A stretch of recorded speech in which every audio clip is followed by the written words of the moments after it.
الحمدللہ رب العالمین والصلاة والسلام علی سید المرسلین اما بعد فاعوذ باللہ من الشیطان الرجیم بسم اللہ الرحمن الرحیم الصلاة والسلام علیک یا رسول اللہ وعلی آلک واصحابک یا حبیب اللہ الصلاة والسلام علیک یا نبی اللہ وعلی آلک واصحابک یا نور اللہ۔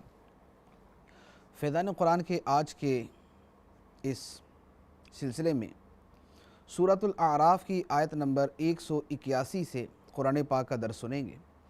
اللہ عز و جل ارشاد فرماتا ہے، بسم اللہ الرحمن الرحیم، وَمِمَّنْ خَلَقْنَا أُمَّةٌ يَهْدُونَ بِالْحَقِّ وَبِهِ يَعْدِلُونَ، اور ہماری مخلوق میں سے ایک گروہ ایسا ہے جو حق کی ہدایت دیتا ہے اور اسی کے مطابق وہ عدل کرتے ہیں۔ اللہ تبارک و تعالی نے اس سے پہلے ان لوگوں کا بیان فرمایا تھا جو راہ حق سے ہٹے ہوئے تھے۔ اب یہاں پر فرمایا کہ میری مخلوق میں سے ایک گروہ ایسا بھی ہے جو حق بات کی ہدایت دیتا ہے اور اسی کے مطابق وہ عدل و انصاف کرتے ہیں۔ گویا اللہ تعالیٰ کی مخلوق میں ہمیشہ ایک گروہ ایسا باقی رہتا ہے جو اللہ کے احکام پہ عمل کرنے والا ہوتا ہے، جو لوگوں کو بھلائی کی دعوت دینے والا ہوتا ہے۔ چنانچہ سرکار دو عالم صلی اللہ علیہ وآلہ وسلم کی ایک حدیث مبارک ہے مسلم شریف میں، ارشاد فرمایا، میری امت کا ایک گروہ تا قیامت دین حق پر قائم رہے گا، اس کو کسی کی عداوت و مخالفت ضرر نہ پہنچا سکے گی۔ یعنی سرکار علیہ الصلوۃ والسلام کی امت میں ایک گروہ ہمیشہ حق پر باقی رہے گا اور دنیا بھر کی مخالفت اور عداوت ان کا کوئی نقصان نہیں کر سکے گی۔ اس کے بعد اللہ تعالیٰ فرماتا ہے، وَالَّذِينَ كَذَّبُوا بِآيَاتِنَا سَنَسْتَدْرِجُهُم مِّنْ حَيْثُ لَا يَعْلَمُونَ، اور جنہوں نے ہماری آیتوں کو جھٹلایا تو عن قریب ہم انہیں آہستہ آہستہ عذاب کی طرف لے جائیں گے جہاں سے انہیں خبر بھی نہ ہوگی۔ یعنی جو اللہ کی آیتوں کو جھٹلانے والے ہیں ان کو اللہ تعالیٰ کی طرف سے مہلت ملی ہوئی ہے اور اللہ تعالیٰ انہیں آہستہ آہستہ عذاب کی طرف لے جا رہا ہے اور ان کو پتہ بھی نہیں چلے گا ان کے اوپر اللہ کا عذاب آ چکا ہوگا۔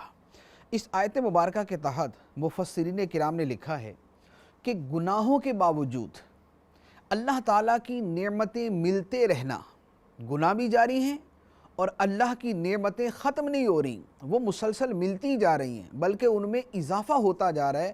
ایسے لوگ جن کے ساتھ یہ معاملہ ہو انہیں اللہ کے عذاب سے ڈرنا چاہیے کہ کہیں اللہ کی طرف سے یہ ان کو ڈھیل نہ دی جا رہی ہو۔ گناہوں کے باوجود، ظلم اور زیادتی کے باوجود اللہ کی طرف سے انہیں یہ مہلت نہ دی جا رہی ہو کہ جتنے گناہ کر سکتے ہو کر کے دیکھ لو، پھر دیکھنا انجام کیا ہوتا ہے۔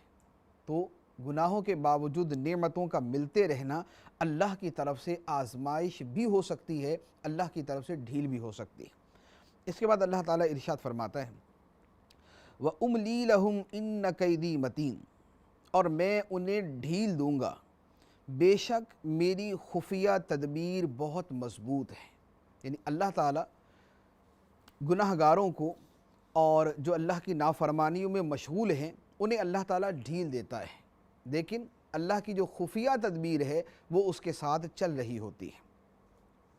اس کے بعد اللہ تعالیٰ فرماتا ہے، اولم یتفکروا ما بصاحبہم من جنہ ان ہوا الا نذیر مبین، کیا وہ غور و فکر نہیں کرتے کہ ان کے صاحب کے ساتھ جنون کا کوئی تعلق نہیں، وہ تو صاف ڈر سنانے والے ہیں۔ نبی پاک صلی اللہ علیہ وآلہ وسلم کے بارے میں کفار جو بہت مختلف قسم کے الزام لگایا کرتے تھے، اس میں ایک یہ بھی تھا کہ معاذ اللہ نبی پاک علیہ الصلوۃ والسلام کو مجنون کہا کرتے تھے کہ آپ کو جنون ہے، آپ کو معاذ اللہ پاگل پن ہے۔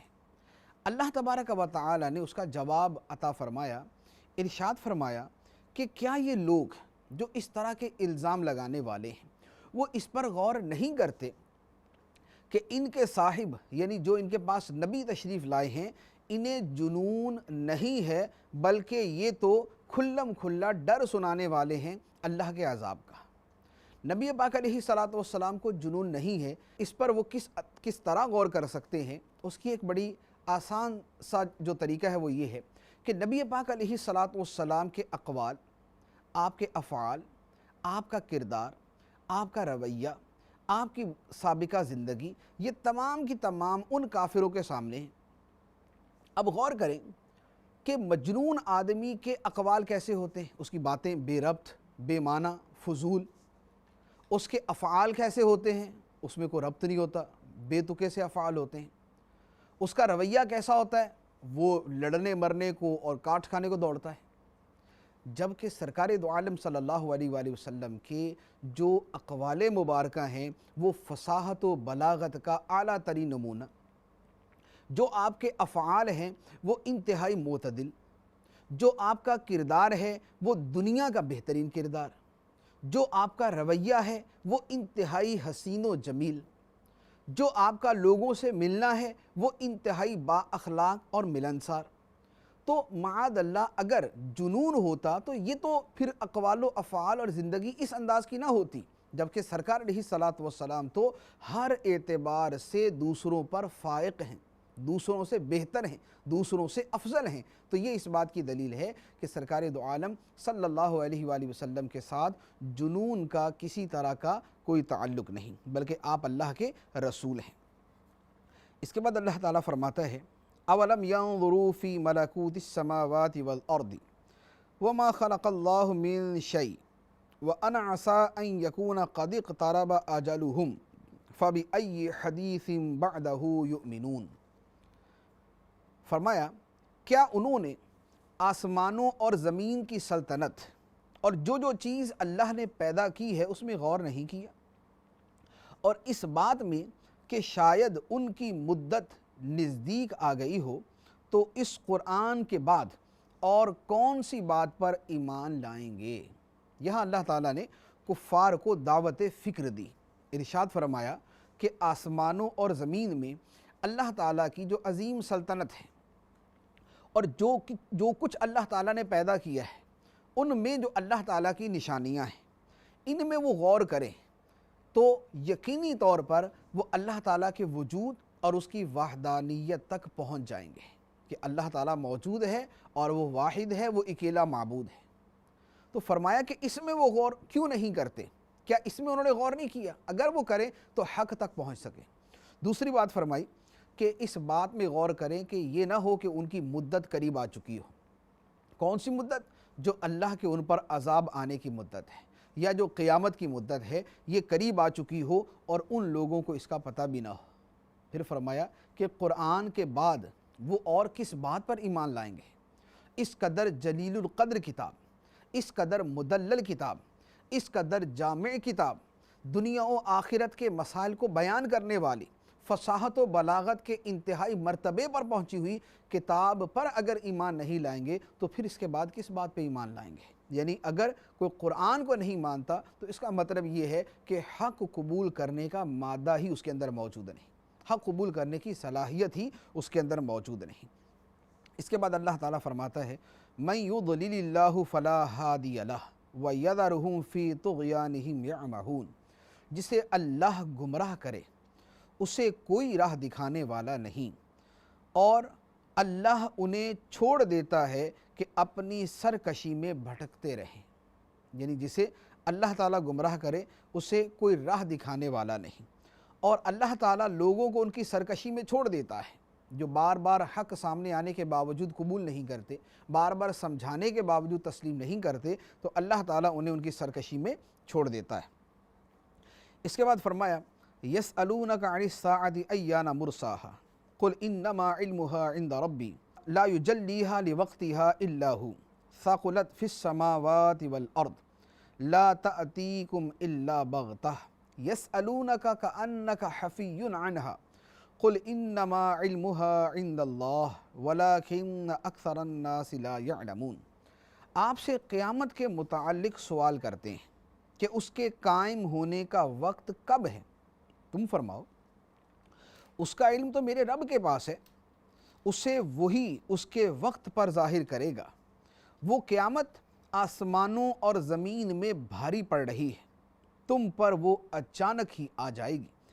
آپ سے ایسا پوچھتے ہیں گویا آپ نے اس کی خوب تحقیق کر رکھی ہے۔ تم فرماؤ اس کا علم تو اللہ ہی کے پاس ہے، لیکن اکثر لوگ جانتے نہیں۔ اس آیت کے اندر کفار کے اس سوال کا جواب دیا گیا کہ کفار نبی پاک علیہ الصلوۃ والسلام سے سوال کیا کرتے تھے کہ قیامت کب آئے گی، ہمیں پتہ چلے کہ اس نے کس دن آنا ہے۔ اس آیت کے شان نزول میں فرمایا کہ یہودیوں نے یہ سوال کیا تھا، تو اس کے جواب کے اندر اللہ تعالیٰ نے یہ آیت مبارکہ نازل فرمائی کہ آپ سے تو قیامت کا سوال ایسے کرتے ہیں جیسے آپ نے اس کی بڑی تحقیق کی ہوئی ہے، حالانکہ قیامت کا معاملہ ہی یہ ہے کہ اس نے اچانک آنا ہے۔ لا تأتیکم الا بغتہ، قیامت نہیں آئے گی تم پر مگر اچانک۔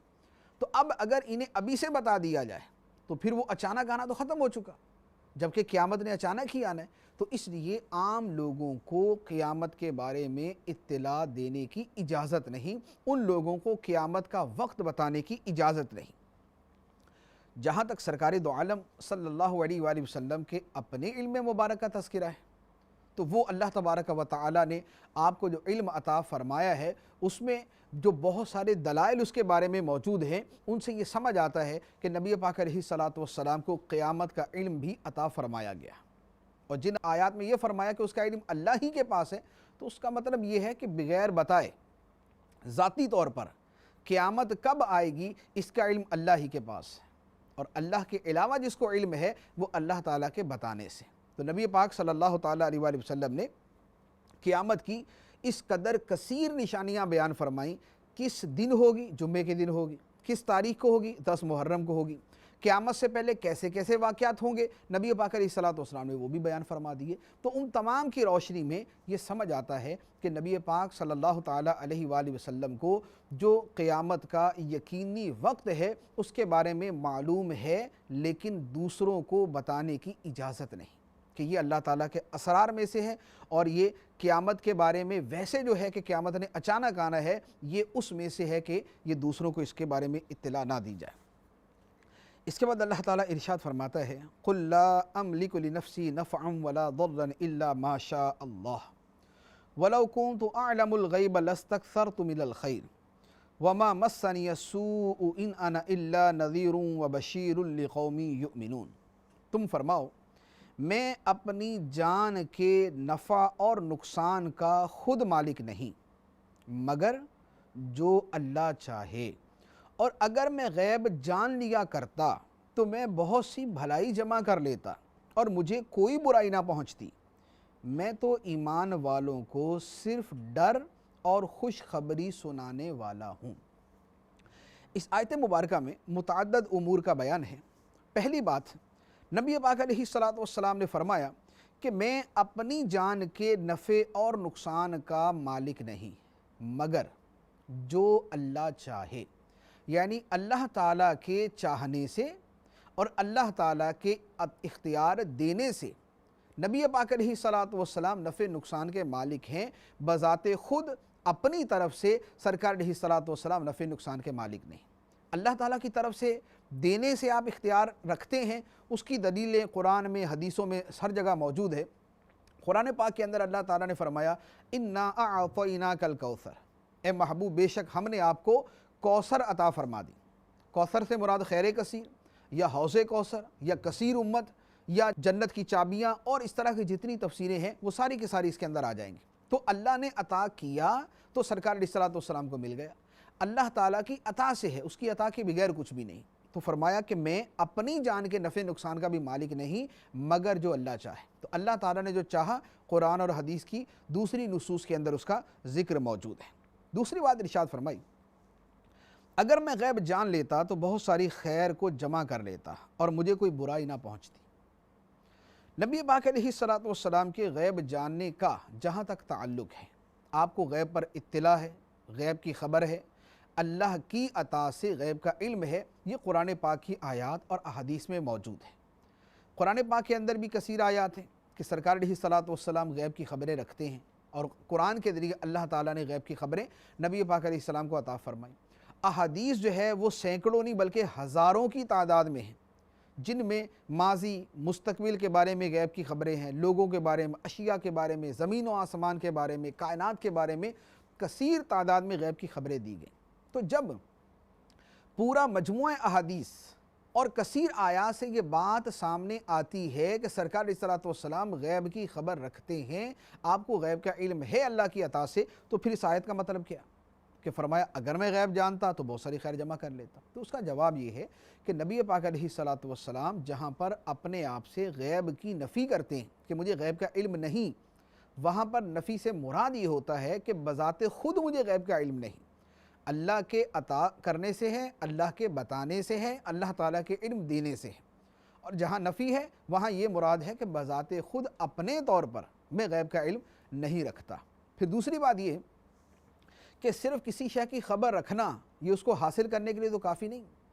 ہم میں سے ہر ایک کو پتہ ہے کہ بینکوں کے اندر لاکھوں کروڑوں روپیہ موجود ہوتا ہے، تو کیا مطلب کہ اب ہم اس کو حاصل بھی کر سکتے ہیں؟ نہیں، علم رکھنا اور بات ہے، اور اس شے کو حاصل کرنے پر قدرت ہونا یہ دوسری بات ہے۔ نبی پاک علیہ الصلوۃ والسلام کے اس فرمان کا مطلب یہ ہے کہ اگر میرا علم ذاتی ہوتا تو پھر میری قدرت بھی ذاتی ہوتی۔ جب میری قدرت ذاتی ہوتی تو علم و قدرت کے ذریعے میں ہر خیر کو جمع کر لیتا اور مجھے کوئی برائی نہ پہنچتی۔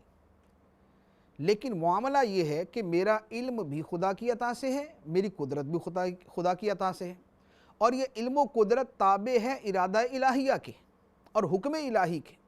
تو لہٰذا جہاں پر نفع حاصل کرنا ہے، جہاں کسی شر سے بچنا ہے، وہ وہاں پر ہے جہاں خدا کا اذن ہوتا ہے، جہاں خدا کا حکم ہوتا ہے۔ اور جہاں خدا کا حکم و اذن نہیں ہے وہاں پر جو اللہ تعالیٰ نے تقدیر کے اندر لکھا ہے اسی کے مطابق وقوع پذیر ہوتے ہیں معاملات، اسی کے مطابق جو ہے وہ واقعات ظہور پذیر ہوتے ہیں۔ تو لہذا اس طرح کی آیات جو ہوتی ہیں یہ علم غیب یا قدرت یا علم یا اختیار کی نفی کے لیے نہیں ہوتی، بلکہ ذاتی اور عطائی کا فرق بیان کرنے کے لیے۔ پھر سرکار علیہ الصلوۃ والسلام نے فرما دیا کہ میں تو اللہ کی طرف سے ڈر سنانے والا ہوں اور خوشخبریاں دینے والا ہوں، اللہ کے عذاب سے ڈرانے والا اور اللہ کی رحمت کی خوشخبری دینے والا۔ اس کے بعد اللہ تبارک و تعالی ارشاد فرماتا ہے هو الذی خلقکم من نفس واحدۃ وجعل منها زوجها ليسكن إلیہا فلما تغشاها حملت حملا خفیفا فمرت به فلما اثقلت دعوا اللہ ربهما لئن آتیتنا صالحا لنکونن من الشاکرین۔ وہی ہے جس نے تمہیں ایک جان سے پیدا کیا اور اسی میں سے اس کی بیوی بنائی تاکہ اس سے سکون حاصل کرے، پھر جب مرد اس عورت پر چھایا تو اسے ایک ہلکے سے بوجھ کا حمل ہو گیا تو وہ اسی کو لے کر چلتی رہی، پھر جب حمل کا وزن بڑھ گیا تو دونوں اپنے رب سے دعا کرنے لگے اگر تو ہمیں صحیح سالم بچہ عطا فرمائے تو ہم یقیناً شکر گزار ہوں گے۔ اس آیت مبارکہ میں اللہ تعالیٰ نے حضرت آدم علیہ السلام کا جو ابتدائی طور پہ واقعہ ہے وہ بیان فرمایا کہ اللہ تعالیٰ نے آدم علیہ السلام کو پیدا کیا، آدم علیہ السلام سے حضرت حوا کو پیدا کیا، پھر آگے ان سے اولاد کا سلسلہ جاری ہوا۔ تو یہ یہاں تک تو جو ہے وہ حضرت آدم علیہ السلام کے حوالے سے۔ اب اس کے بعد اگلی آیات کے اندر جو تذکرہ ہے وہ مشرکوں کے حوالے سے کہ مشرکوں کا جو طریقہ کار اور طرز عمل ہے وہ کیا ہے۔ وہ یہ کہ ابتداءً تو اللہ سے دعا مانگتے ہیں کہ اے اللہ ہمیں صحیح سالم جو ہے وہ اولاد عطا کر دے، آنکھیں سلامت، ہاتھ پاؤں سلامت، بدن سلامت ہو، ہمیں ایسی اولاد عطا کر دے، اور اگر تو ہمیں ایسی اولاد عطا کرے گا تو ہم تیرے شکر گزار بندے بنیں گے۔ لیکن جب اللہ تعالیٰ ایسی اولاد عطا کر دیتا ہے تو کیا ہوتا ہے؟ اگلی آیت کے اندر اس کا بیان فرمایا فَلَمَّا آتَاهُمَا صَالِحًا جَعَلَا لَهُ شُرَكَاءَ فِيمَا آتَاهُمَا فَتَعَالَى اللَّهُ عَمَّا يُشْرِكُونَ۔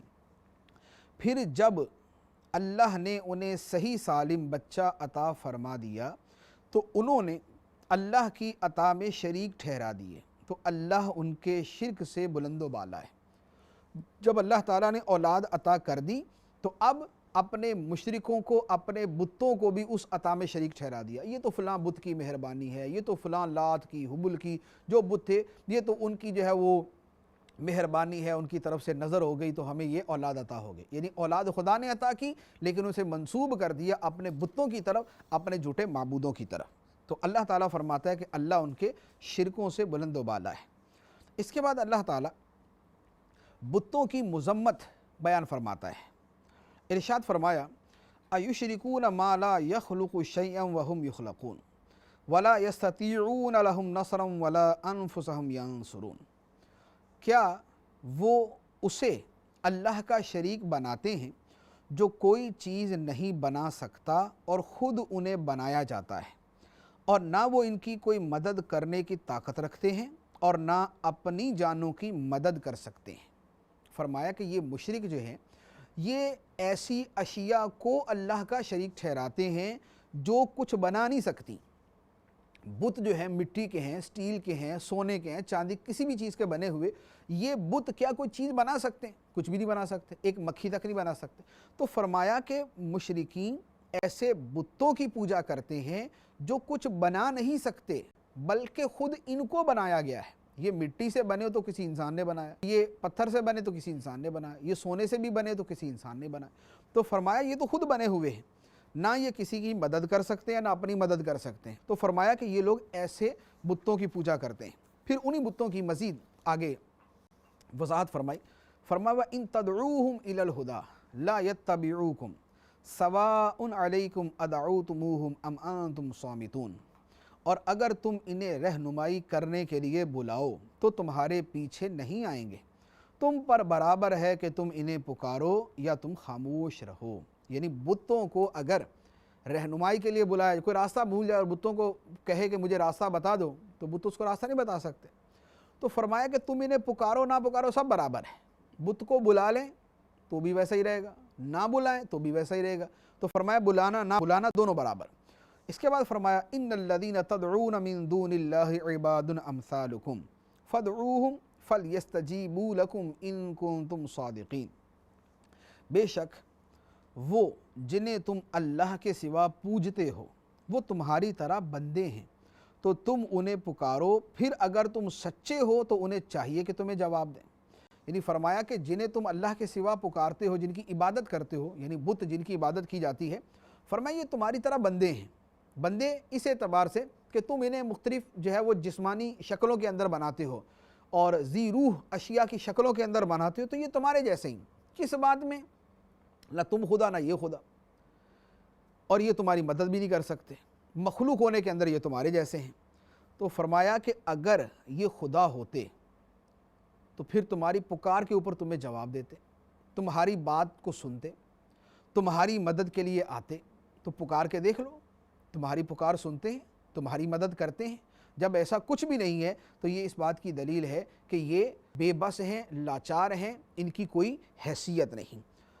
اب یہاں پر جو فرمایا کہ اللہ کے سوا جن کو تم پوجتے ہو وہ تمہاری طرح بندے ہیں، اب اس بات کی دلیل کہ اس سے مراد بت ہیں اگلی آیت کے اندر بالکل واضح ہو جاتی ہے کہ اگلی آیت میں اللہ تعالیٰ فرماتا ہے الہم ارجل یمشون بہا ام لہم ایدی یبطشون بہا ام لہم اعین یبصرون بہا ام لہم آذان یسمعون بہا قل ادعوا شرکاءکم ثم کیدونی فلا تنظرون، کیا ان کے پاؤں ہیں جن سے یہ چلتے ہیں، یا ان کے ہاتھ ہیں جن سے یہ پکڑتے ہیں، یا ان کی آنکھیں ہیں جن سے یہ دیکھتے ہیں، یا ان کے کان ہیں جن سے یہ سنتے ہیں؟ تم فرما دو کہ اپنے شریکوں کو بلا لو، پھر میرے اوپر اپنا داؤ چلاؤ اور مجھے مہلت نہ دو۔ یعنی اب اس آیت میں کیا فرمایا؟ فرمایا کہ کیا ان بتوں کے ایسے پاؤں ہیں جن سے یہ چل سکیں، ایسے ہاتھ ہیں جن سے پکڑ سکیں، ایسی آنکھیں ہیں جن سے دیکھ سکیں، ایسے کان ہیں جن سے سن سکیں؟ یعنی ایسا کچھ بھی نہیں۔ بتوں کے ہاتھ ہیں، پاؤں ہیں، آنکھیں ہیں، یہ سارے اعضاء تو بنے ہوتے ہیں، لیکن یہ ایسے نہیں ہیں جو حرکت کر سکیں۔ آنکھیں ہیں دیکھ نہیں سکتے، ہاتھ ہیں پکڑ نہیں سکتے، پاؤں ہیں چل نہیں سکتے، کان ہیں سن نہیں سکتے۔ تو اب یہ جو صفات ہیں یہ کس کی ہیں؟ بتوں کی یا انسانوں کی؟ تو اب وہ لوگ کہ جو معاذ اللہ ان آیات کو انبیاء و اولیاء پر منطبق کرتے ہیں، تو وہ کیا معاذ اللہ عقیدہ رکھتے ہیں؟ اللہ تعالیٰ کے نبیوں کی آنکھیں ہیں جن سے وہ دیکھتے ہیں، ان کے ہاتھ ہیں جن سے پکڑتے ہیں، ان کے پاؤں ہیں جن سے چلتے ہیں، ان کے کان ہیں جن سے سنتے ہیں، جبکہ آیت ان کے بارے میں بات کر رہی ہے کہ جن کے ہاتھ، پاؤں، آنکھ اور کان تو ہیں لیکن ان کے ذریعے وہ کوئی استعمال جو ہے کوئی فائدہ نہیں اٹھا سکتے۔ تو پتہ چلا کہ یہاں جن کی بات ہو رہی ہے وہ بتوں ہی کے بارے میں ہے کہ جن کی یہ صفات ہیں۔ اس کے بعد سرکار دو عالم صلی اللہ علیہ وآلہ وسلم کو فرمایا کہ آپ ارشاد فرمائیں ان ولیہ اللہ الذی نزل الکتاب وہو یتولی الصالحین، بے شک میرا مددگار اللہ ہے جس نے کتاب اتاری اور وہ صالحین کی مدد کرتا ہے۔ والذین تدعون من دونہ لا یستطیعون نصرکم ولا انفسہم ینصرون، اور اللہ کے سوا جن کی تم عبادت کرتے ہو وہ تمہاری مدد کرنے کی طاقت نہیں رکھتے اور نہ ہی وہ اپنی مدد کر سکتے ہیں۔ وَإِن تَدْعُوهُمْ إِلَى الْهُدَىٰ لَا يَسْمَعُوا وَتَرَاهُمْ يَنظُرُونَ إِلَيْكَ وَهُمْ لَا يُبْصِرُونَ، اور اگر تم انہیں رہنمائی کرنے کے لیے بلاؤ تو وہ نہ سنیں گے، اور تم انہیں دیکھو گے تو یوں لگے گا کہ وہ تمہاری طرف دیکھ رہے ہیں حالانکہ انہیں کچھ دکھائی نہیں دیتا۔ یہ بھی بتوں کے اوصاف، فرمایا کہ نہ تمہاری مدد کر سکتے ہیں نہ اپنی مدد کر سکتے ہیں، اگر تم بلاؤ تو وہ سن نہیں سکتے، اور تم انہیں دیکھو گے تو لگے گا یوں کہ تمہیں دیکھ رہے ہیں حالانکہ تمہیں دیکھ نہیں سکتے وہ۔ کیوں؟ بت سامنے ہے، آنکھیں بنی ہوئی ہیں، اب اس کو دیکھیں گے تو لگے گا دیکھ رہا ہے حالانکہ وہ دیکھ نہیں سکتا۔ تو یہ آیات بھی جو ہے یہ بتوں کے بارے میں ہے، جو بتوں کی پوجا کرنے والے ان کے بارے میں۔ اس کے بعد اللہ تعالیٰ ارشاد فرماتا ہے خذ العفو وامر بالعرف واعرض عن الجاہلین، اے حبیب معاف کرنا اختیار کرو اور بھلائی کا حکم دو اور جاہلوں سے منہ پھیر لو۔ یہ اخلاق حسنہ کا بیان، سرکار علیہ الصلوۃ والسلام کو فرمایا گیا کہ معاف کرنا اختیار کریں اور بھلائی کا حکم دیں اور جاہلوں سے منہ پھیر لیں۔ تو سرکار دو عالم صلی اللہ علیہ وآلہ وسلم نے عفو و درگزر کو اور نیکی کا حکم دینے کو، بھلائی کا حکم دینے کو اپنی پوری زندگی کا شیوا بنا کے رکھا۔ یہ آپ کے اخلاق حسنہ میں سے تھا۔ اس کے بعد اللہ تعالیٰ ارشاد فرماتا ہے وَإِمَّا يَنزَغَنَّكَ مِنَ الشَّيْطَانِ نَزْغٌ فَاسْتَعِذْ بِاللَّهِ إِنَّهُ سَمِيعٌ عَلِيمٌ، اور اے سننے والے اگر شیطان کی طرف سے کوئی وسوسہ تجھے ابھارے تو فوراً اللہ کی پناہ مانگ، بے شک وہی سننے والا جاننے والا ہے۔ ان الذین اتقوا اذا مسهم طائف من الشیطان تذکروا فاذا هم مبصرون، بے شک پرہیزگاروں کو جب شیطان کی طرف سے کوئی خیال آتا ہے تو وہ خدا کو یاد کرتے ہیں، پھر اسی وقت ان کی آنکھیں کھل جاتی ہیں۔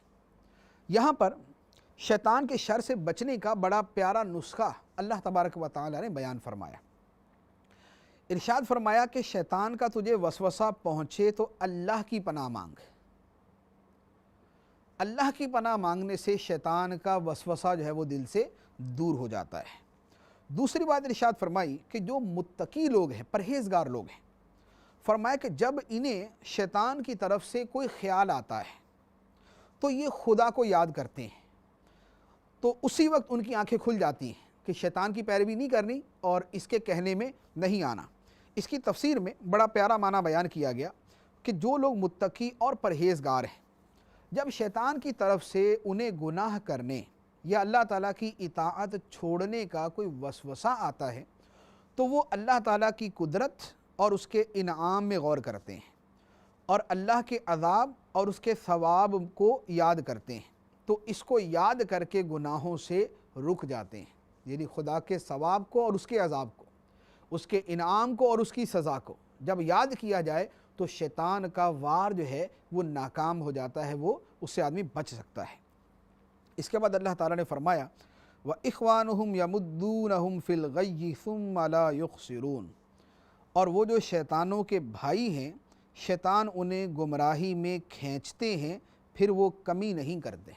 پہلے متقیوں کا بیان کیا کہ ان کو شیطان جب وسوسہ ڈالتا ہے تو خدا کو یاد کرتے ہیں اور شیطان سے ہٹ جاتے ہیں، جبکہ جو شیطان کے بھائی ہیں، شیطان کے بھائی جو گناہوں کے اندر شیطان کے ساتھ دوستی کرنے والے، فرمایا کہ شیطان انہیں گمراہی میں کھینچتا ہے پھر یہ کمی نہیں کرتے، یعنی شیطان کوئی ان کو گمراہ کرنے کے اندر کمی نہیں کرتا۔ اس کے بعد اللہ تعالیٰ نے ارشاد فرمایا وَإِذَا لَمْ تَأْتِهِمْ بِآيَةٍ قَالُوا لَوْ لَاجْتَبَيْتَهَا قُلْ إِنَّمَا أَتَّبِعُ مَا يُوحَىٰ إِلَيَّ مِن رَّبِّي هَٰذَا بَصَائِرُ مِن رَّبِّكُمْ وَهُدًى وَرَحْمَةٌ لِّقَوْمٍ يُؤْمِنُونَ، اور اے حبیب جب تم کے پاس نشانی نہیں لاتے تو کہتے ہیں کہ تم نے خود ہی کیوں نہ بنا لی؟ تم فرماؤ میں تو اسی کی پیروی کرتا ہوں جو میری طرف میرے رب کی طرف سے وحی بھیجی جاتی ہے۔ یہ تمہارے رب کی طرف سے آنکھیں کھول دینے والے دلائل ہیں اور مسلمانوں کے لیے ہدایت اور رحمت ہے۔ کفار مختلف مطالبے کرتے تھے، یہ نشانی دکھائیں، یہ نشانی دکھائیں۔ نبی پاک علیہ الصلوۃ والسلام جواب نہ دیتے انہیں، تو وہ کہتے کہ آپ خود ہی کوئی نشانی کیوں نہیں بنا لیتے؟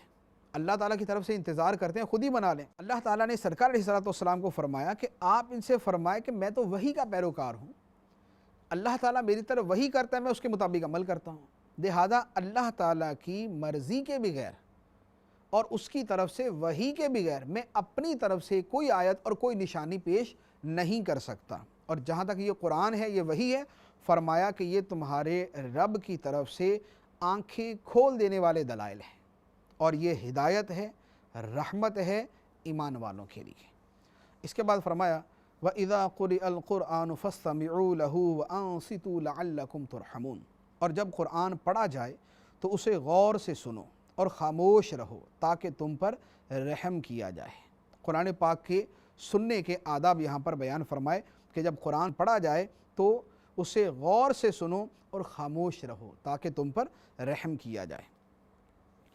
اور یہی وہ آیت مبارکہ ہے کہ جس کی وجہ سے یہ حکم ہے کہ امام کے پیچھے جو ہے، امام جب قرات کرے تو اس کی قرات کو سننا چاہیے، اس کے پیچھے تلاوت نہیں کرنی چاہیے۔ جیسے نماز کے اندر امام آگے جو ہے وہ سورہ فاتحہ پڑھتا ہے، کسی سورت کی تلاوت کرتا ہے، تو اس کے پیچھے خاموشی سے کھڑے رہنا ضروری ہے، تلاوت کرنے کی اجازت نہیں۔